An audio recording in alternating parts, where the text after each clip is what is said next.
This is SA for Justice. This case study documents a completed public safety and site security accountability process.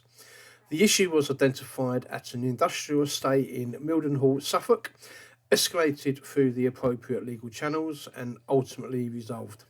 This video shows the original issue, the legislation that applied, the escalation process and the final outcome.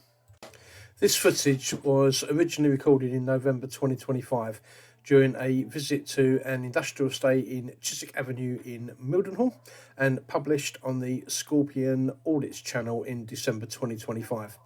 A clear gap can be seen in the perimeter fence immediately next to the automatic vehicle barrier at the site entrance. The opening was large enough to allow a child, a member of the public, or any unauthorised individual to enter an active industrial site without restriction. Look at that, just walk straight through. Kids Yeah. can get through that, can they? Yeah, just let you know, you talking about security and stuff, you've got a gap here because I highlight the good and the bad. Yeah, so I highlight the good and the bad, but a kid could walk through there. So you've got, not only that as well, you've got a health and safety risk here, but also you've got security weakness. Because I could have walked straight through there. Or worse still, a kid could. So you've got a corporate responsibility to make sure. Yeah, but I'm just talking to you, that's all. So it'd be good if that could get addressed. You know, I'm a fat bastard and I won't get through there, but some people would. So I'm just identifying a security weakness and a health and safety issue. Yeah, but it's good to see the managing director come out. He's still there. So whether or not they'll address this or not. But you know what I'm like. I'll send an email in to them highlighting the weakness and give them a time in which to get that fixed. Just let you know, you're the MD, yeah? I didn't catch your name. Excuse me, mate. You've got a security weakness here. I don't know if you're aware. But not worse than that, a kid could get through. Doesn't seem bothered. You're not worried about the security weakness? Or the health and safety weakness? Totally ignoring me now. Okay, well, he's the managing director and I'll be able to find his email, so I will follow it up with an email. And I'll give him a time frame because I will contact West Suffolk Council that covers this area, and you've got West Suffolk Council, and then also you've got, I'm not sure if this is Forest Heath as well, but also you've got Suffolk County Council, but that a kid could get through there or a small person. So Beyond the fence gap was an operational industrial environment involving vehicle movements, heavy plant and ongoing work activity. Unauthorised access in these circumstances presents a foreseeable risk of serious injury, particularly to children or members of the public unfamiliar with industrial hazards. Secure site boundaries exist to prevent exactly this type of risk. Several pieces of legislation and statutory guidance apply in situations like this. Under Section 3 of the Health and Safety at Work, etc. Act 1974, those in control of premises must ensure, so far as is reasonably practical, that non-employees, including members of the public and children, are not exposed to risks arising from their undertaking.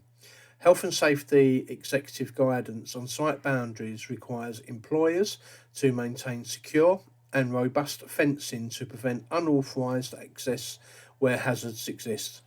Where applicable, the Construction Design and Management Regulations 2015 place additional duties on ensuring that site boundaries are clearly defined, maintained and secured to prevent unauthorised entry. Following the visit, a formal written notification was sent to JKH Limited to their managing director. The correspondence identified the location of the fence gap, explained the public safety risks, referenced the relevant legal duties and requested urgent remedial action. The matter was escalated to West Suffolk Council, acting as an enforcing authority under the Health and Safety at Work Act. Local authorities and the Health and Safety Executive have statutory powers to inspect premises and require remedial action. These powers include improvement notices and, where there is a risk of serious personal injury, prohibition notices requiring immediate action. The Managing Director of JKH Limited was also copied into this email. Following the email sent to the council, I then received an email from the Managing Director of JKH Limited confirming that the gap in the perimeter fence had been repaired. These images show the completed remedial work, with the boundary reinstated and unauthorised access prevented. The public safety risk has now been removed. With the boundary secured and the hazard eliminated, the matter was considered resolved. No further enforcement action was required and the case is now closed.